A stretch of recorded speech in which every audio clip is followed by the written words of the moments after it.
오시게 하심을 감사. 우리 하나님 말씀은 마태복음 1장 18절부터 25절입니다.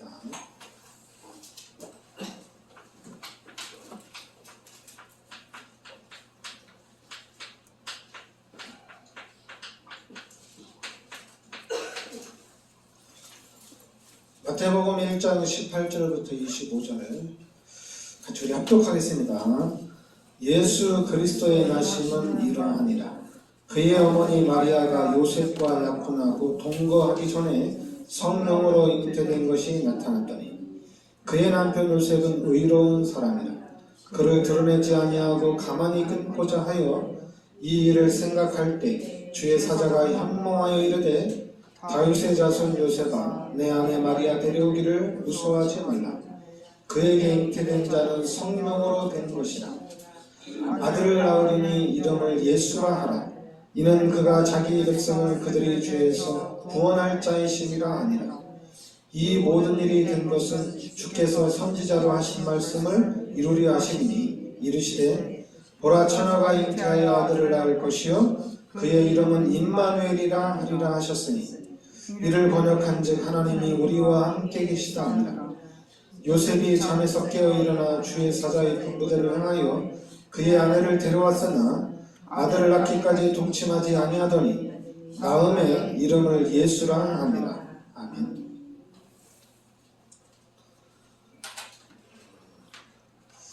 자, 1장 18절 말씀에 보면 예수 그리스도의 나심은 이러하니라. 그래서 그의 어머니 마리아와 요셉과 그의 어머니 마리아가 요셉과 약혼하고 동거하기 전에 성령으로 잉태된 것이에요.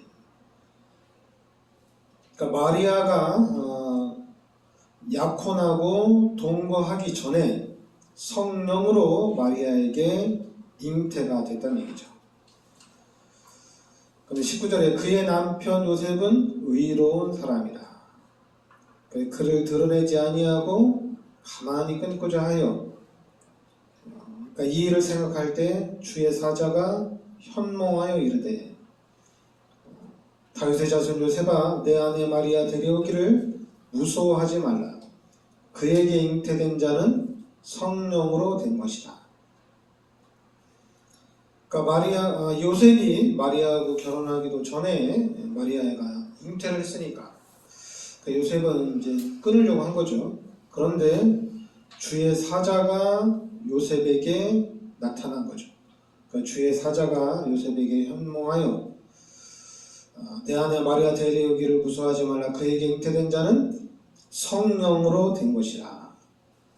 그러니까 마리아가 잉태가 됐는데 성령으로 잉태가 됐다. 하나님께서 마리아에게 잉태를 시켰다는 얘기죠. 그러면서 이제는 21절에 아들을 낳으리니 이름을 예수라 하라. 이는 그가 자기 백성을 그들의 죄에서 구원할 자이심이라. 그러니까 이름을 예수라 하라는 얘기죠. 그들의 백성을 죄에서 구원할 자이라 이렇게 얘기죠. 그러면서 이제 23절에 보라 처녀가 잉태하여 아들을 낳을 것이요 그의 이름은 임마누엘이라 하리라 하셨으니 이를 번역한즉 하나님이 우리와 함께 계시다 함이라.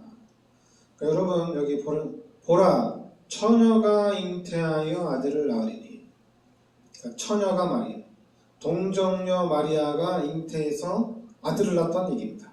그러니까 처녀가 잉태해서 아들을 낳았다는 얘기죠. 근데 그 이름이 21절에는 예수라고 얘기하고 23절에는 임마누엘이다 이렇게 얘기하죠. 그 이름이 임마누엘이다. 그러니까 예수란 얘기는 우리의 모든 죄를 대속해 주실 분을 얘기하고 임마누엘은 우리와 이제 함께 계시다 이 얘기죠. 그러면서 24절에 요셉이 잠에서 깨어 일어나 주의 사자의 분부대로 향하여 그의 아내를 데려왔으나 아들을 낳기까지 동침하지 아니하더니 낳음에 이름을 예수라 하니라. 그러니까 여러분들이 그러니까 예수님이 이렇게 태어나신 부분이 마태복음 1장 18절부터 25절을 여러분들이 좀 묵상하는 가운데 여러분에게 이 말씀이 딱 이렇게 잡히셔야 돼요.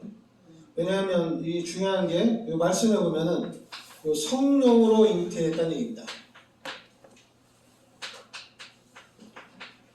하나님께서 성령으로 마리아의 몸에 잉태가 됐다는 얘기입니다.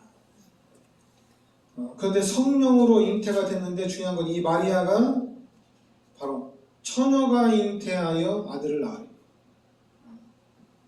그 처녀가 잉태했다는 얘기입니다.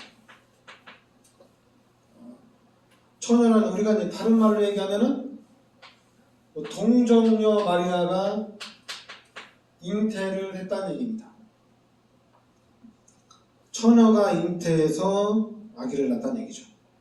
그러면서 이 모든 일을 진행하는데, 그러니까 성령으로 잉태가 되어지고, 그 다음에 이제는 이 요셉에게 주의 사자가 나타났다는 얘기죠. 주의 사자. 바로 천사가 요셉에게 바로 나타났다는 얘기죠. 그래서 마리아에게는 이거 성령으로 잉태된 것이다. 그러면서 바로 그 아들을 낳을 건데 그 이름을 예수라 하라. 그러면서 이제는 또 그 이름이 예수뿐만 아니라 임마누엘이다 이렇게 얘기하죠. 그러니까 여러분들이 이 말씀을 듣는 중에 이 성령으로 잉태됐다 이 부분이 여러분들한테 각인이 되어야 됩니다. 그래야지 흔들리지 않아요. 왜냐하면 사람들은 마리아가 창녀다 이렇게까지 얘기해요. 마리아는 처녀가 아니다. 마리아는 동정녀가 아니다. 마리아는 창기다 이렇게까지 얘기해요. 그러면 그런 얘기를 듣고 또 이제 그런 논리를 피게 되면 우리가 의심할 수가 있거든요. 진짜 마리아는 동정녀가 아니었나? 왜냐하면 이 불신자들이 그런 근거를 가지고 얘기하면은 우리가 의심을 할 수가 있는 거거든요. 그런데 여러분들이 하나님 말씀에 이 부분 성령으로 잉태됐다는 것을 딱 여러분들이 말씀으로 잡고 있으면 이게 각인되면은 일단 흔들리지 않아요. 일단 성령으로 잉태가 된 겁니다. 하나님 말씀에. 그리고 또 처녀가 잉태해서 아들을 낳은 거예요. 처녀가 잉태를 한 거예요. 그러니까 당연히 처녀가 아기를 낳을 수가 없죠. 처녀가 어떻게 아기를 낳냐? 당연히 아닙니다. 낳을 수가 없어요. 근데 하나님은 동정녀 마리아에게 잉태를 해서 처녀가 아기를 낳습니다. 그러니까 전무후무한 일이죠. 있을 수 없는 일입니다. 지금은 이제 이렇게 정자나 난자를 저장해 놨다가 나중에 이제 기계를 통해서 어떤 의학적인 기술을 통해서 할 수 있지만은 그런 게 아니에요. 그런 처녀가 아니라 진짜 그냥 처녀예요. 정자가 들어간 게 아니라는 얘기예요. 그냥 하나님이 성령으로 잉태를 했다는 얘기예요. 하나님이 잉태를 시켰다는 얘기입니다. 하나님의 능력으로 하셨다는 얘기죠. 그러면서 이제 그 일을 하는 데 있어서 주의 사자가 천사들이 활동을 했죠. 마리아에게도 나타나고 요셉에게도 나타나고. 그러면서 이제 그 이름이 예수라는 얘기입니다. 그리고 그 이름이 임마누엘이라는 얘기죠. 우리의 모든 죄를 대속해 줄 자고, 그리고 이제 우리와 함께 할 자라는 얘기죠. 그러니까 여러분들이 그러니까 이제 자꾸만 성구를 또 암기하라고 하는데, 그러니까 여러분들이 말씀을 좀 묵상을 하면 말씀을 묵상하는 가운데 이 말씀이 이렇게 하나씩 하나씩 여러분 가슴으로 내려온다고 할까요? 이렇게 내려오셔야 돼요. 하나님이 예수님은 성령으로 잉태가 됐구나.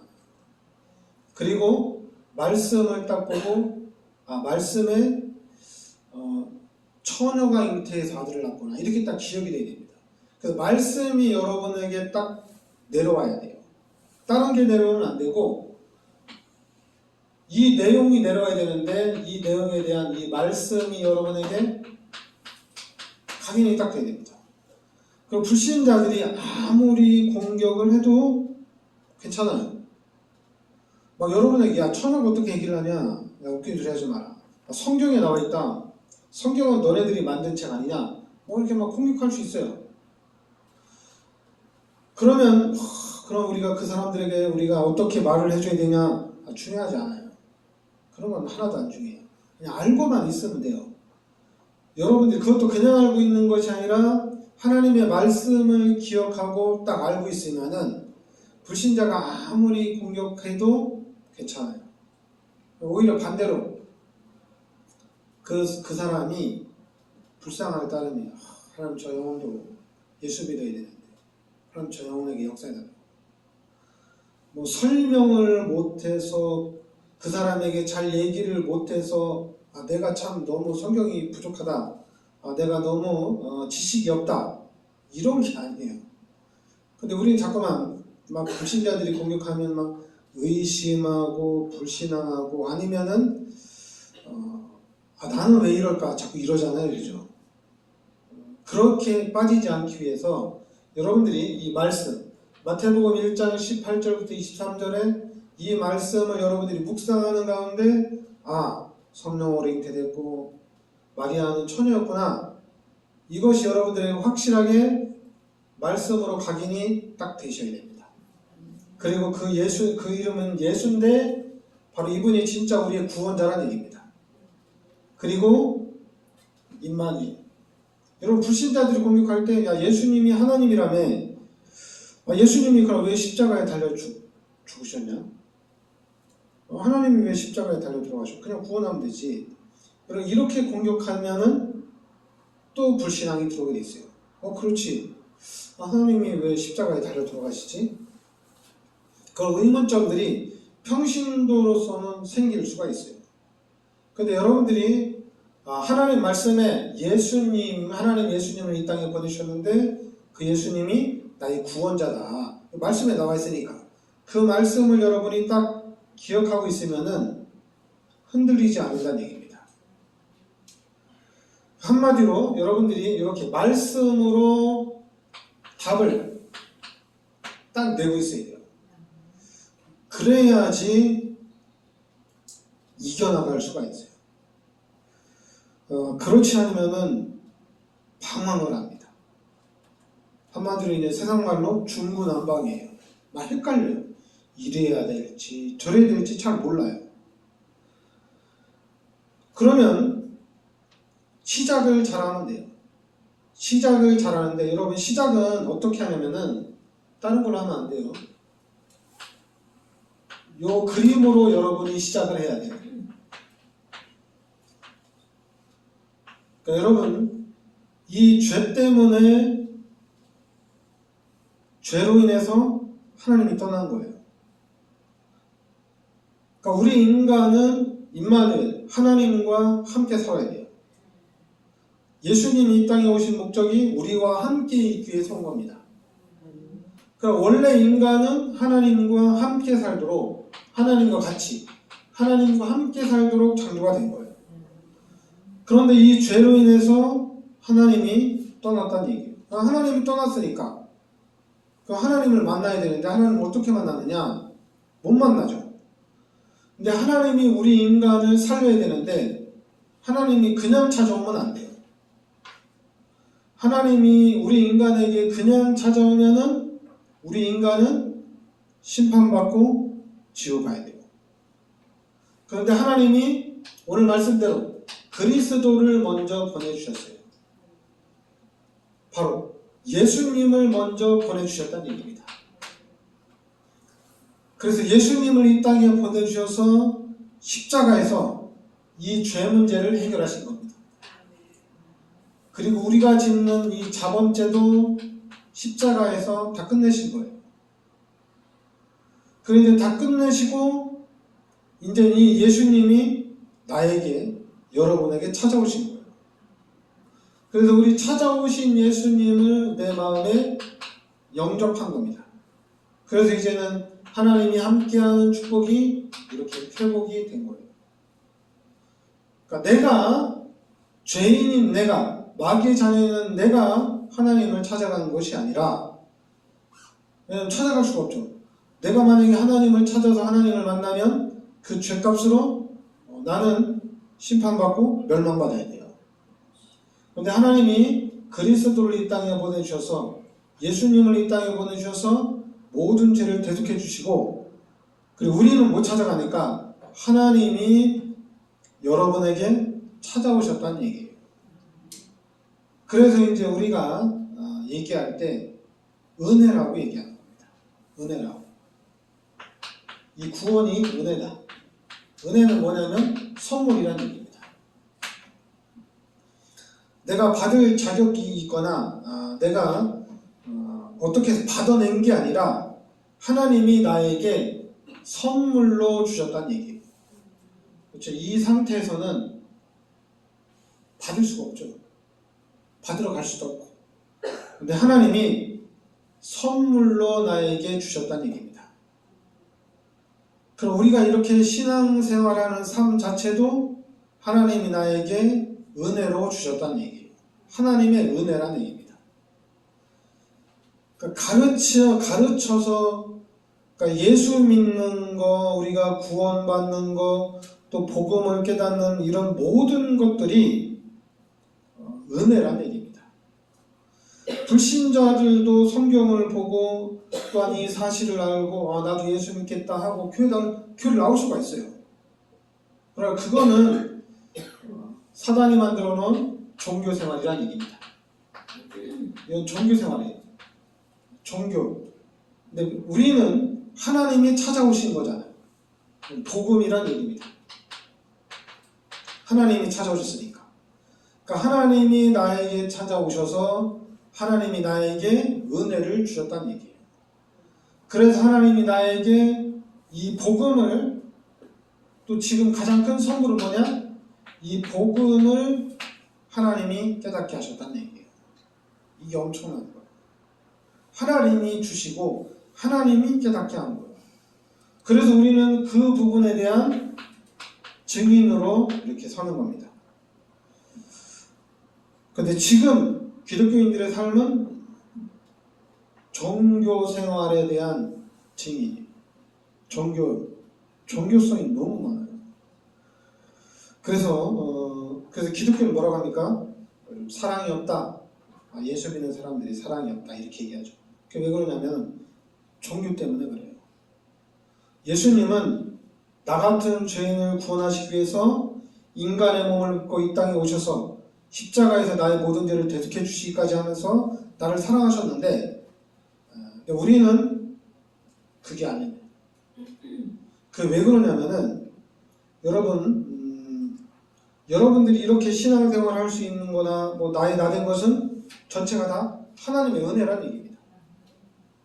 왜냐하면 지금 이 상태, 죄인된 상태, 모든 사람이 죄인인 이 상태, 마귀의 자녀인 이 상태에서 빠져나올 수 있느냐? 빠져나올 수 없어요. 아무도 못 빠져나와요. 착하게 살면 빠져나올 수 있냐? 못 빠져나와요. 착하게 살면은 착하게 사는 죄인이에요. 죄 문제를 해결해야 됩니다. 그럼 이 죄값은 뭐냐? 이 죄값은 모든 사람은 다 죽어야 돼요. 죄인이기 때문에. 그래서 죽고 난 다음에 다 지옥 가야 돼요. 죄인이기 때문에. 못 빠져나와요. 그런데 하나님이 그리스도를 이 땅에 보내주셔서 나를 대신해서 죽으시고 나를 대신해서 모든 고통을 당하셨다는 얘기입니다. 그리고 또 나에게 찾아오셔서 나를 이 죄에서 사망에서 해방을 시켜주셨다는 얘기예요. 이게 다 하나님의 은혜라는 얘기예요. 그러니까 기독교인들은 누가 얘기 안 해도 그냥 다 겸손해요. 왜냐하면 하나님이 하신 거니까. 내가 한 게 아니니까. 근데 자꾸만 기독교인들이 자랑을 하거나 기독교인들이 자꾸만 나대면은 교만하다고 얘기할 수도 있는데 몰라서 그래요. 잘 이해를 못해서 그래요. 내가 누구인지를 몰라서 그래요. 여러분, 성경 그대로 모든 사람이 다 죄인입니다. 그리고 신분이 마귀의 자녀예요. 못 빠져나와요. 이 운명에서 빠져나올 수가 없어요. 근데 하나님이 나에게 찾아오셔서 마귀의 머리를 박살내시고 나의 죄를 십자가에서 대신 죽으시는 거예요.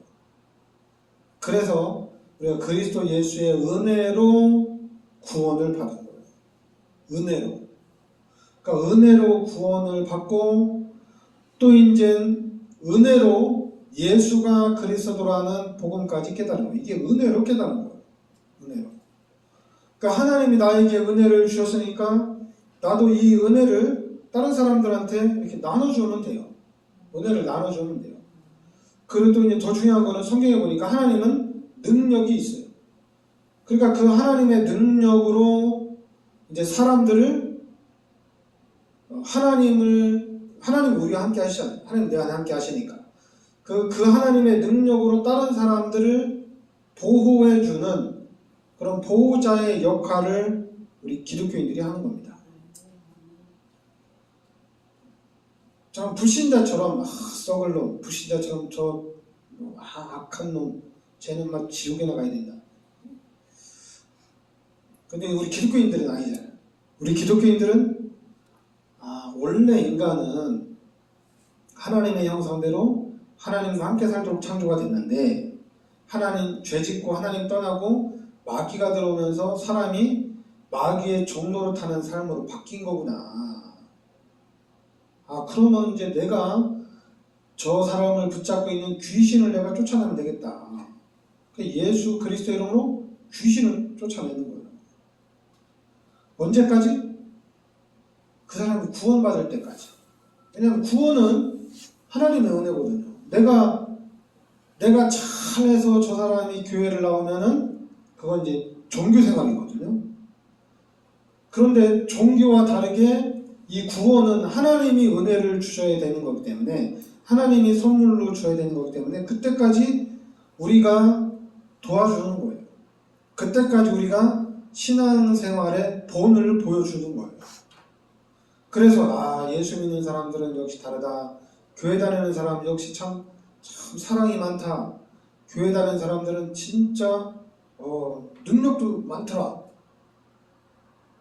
나도 언젠가는 교회를 가야 되겠다. 이런 선한 영향력을 우리가 끼치면 되는 거예요. 근데 아직까지는 이 선한 영향력이 땅끝까지 가야 되는데 땅끝까지 가지 못하고 가다가 스톱되고 이런 상태거든요. 그럼 이제 여러분들이 우리 교회가 이 하나님의 은혜를 붙잡고 땅 끝까지 가야 됩니다. 우리가 갈 때까지 우리는 계속 하나님의 은혜로 가는 거예요. 그러면서 이제 우리 후대들에게 또 이게 연결되어지고 그래서 하나님의 은혜로 하나님의 능력으로 또 우리 후대들이 또 서밋이 되고 우리 후대들 중에 또 성공하는 자가 나오면은 더 확산되어지는 그런 일들이 나오는 겁니다. 근데 이 모든 것이 다 하나님의 은혜입니다. 하나님의 은혜가 아니면 안 돼요. 그러니까 내가 이렇게 신앙생활을 할 수 있는 것도 하나님의 은혜예요. 자꾸만 반대로 귀신에게 속아서 내가 못하고 있다. 그런 거 아니에요. 다 하나님의 은혜예요. 진짜 다 하나님의 은혜입니다. 저 사람은 왜 이렇게 마귀한테 막 씌어가지고 완전히 마귀의 종랑 예수 믿는데도 목사가 됐는데 왜 이렇게 악하냐. 그럴 수 있죠. 왜냐하면 사탄이 그렇게 하는 거니까 그럴 수 있죠. 나도 하나님의 은혜가 아니면은 나도 그럴 수 있는 거거든요. 하나님의 은혜가 있었기 때문에 하나님의 은혜가 계속적으로 늘 항상 있기 때문에 내가 그 하나님의 은혜로 이렇게 좀 다른 사람들이 볼 때 본이 되고 좀 잘하고 있는 거지 내가 잘하는 거는 아니란 얘기입니다. 내가 기도를 많이 해서 잘하는 것도 아니란 얘기예요. 그리고 또 내가 전도를 많이 한다고 해서 내가 하는 게 아니란 얘기예요. 내가 나를 지키는 게 아니라 하나님이 나를 지켜주신다는 얘기입니다. 그래서 이번에도 이제 우리가 인도네시아 선교를 갔다 왔는데 이게 하나님의 은혜예요. 그런데 이제 다른 사람들은 볼 때 당연히 우리 교회가 대단하죠. 엄청나죠. 왜냐하면 큰 교회도 못하고 있는 것을 우리 교회가 하고 있으니까. 이게 하나님의 은혜입니다. 이게 하나님의 은혜고, 또 하나가 있다면은 믿음이에요. 믿음. 믿음으로 도전을 한 거예요. 믿음으로. 다른 사람들은 뭘 할 때 계산을 하는데, 이게 계산을 하는 게 아니라 믿음으로 도전한 거예요.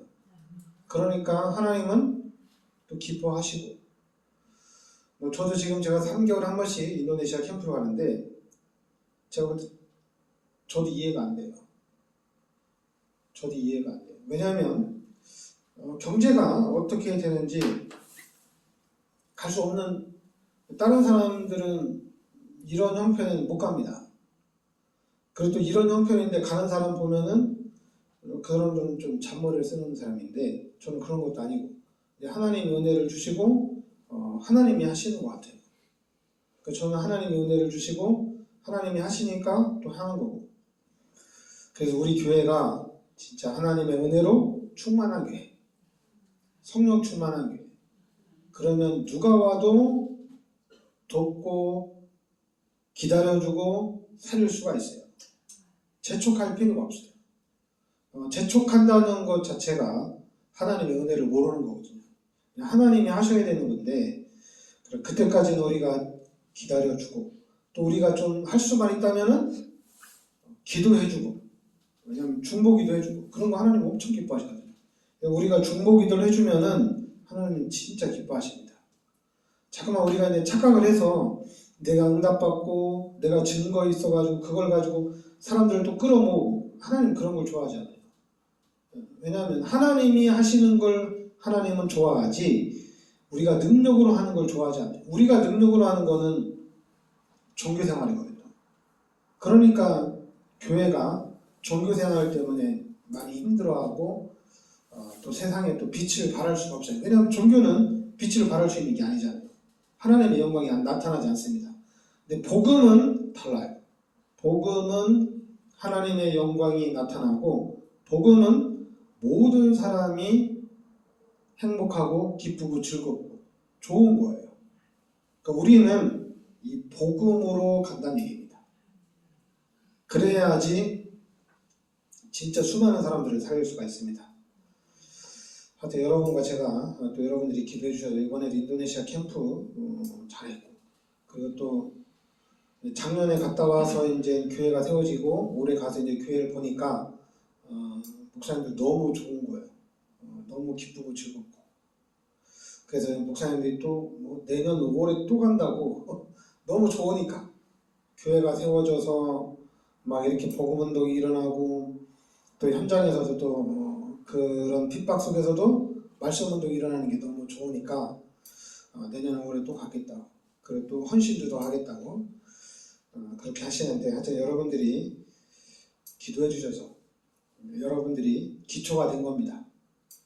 간악교회를 시작으로 했는데 이게 지금 엄청나게 확산이 되고 있어요. 그래서 여러분들이 간악교회를 놓고 계속적으로 기도해 주시고, 또 보궐 임만을 놓고 계속 기도해 주시고, 그래서 또 다른 분들이 계속 탄탄히 서나갈 수 있도록 여러분들이 기도 많이 해주시기 바랍니다. 네, 기도하겠습니다. 하나님 은혜를 감사드립니다. 하나님께서 예수님을 이 땅에 보내주셔서 우리의 모든 죄를 대속하여 주시고, 이제 성령으로 우리 마음속에 세상 끝날 때까지 함께 하심을 감사드립니다. 이제 내 속에 성령으로 함께 하시는 하나님을 의지하고 하나님께 맡기고, 그리고 하나님의 능력을 간구하게 하여 주시옵소서. 그래서 우리의 삶이 하나님의 능력을 실제적으로 누리는 삶이 되게 하여 주시고, 그리스도 안에서 평안한, 그리스도 안에서 형통한 삶의 증인이 되게 하여 주시옵소서. 예수 그리스도 이름으로 기도하옵나이다. 아멘.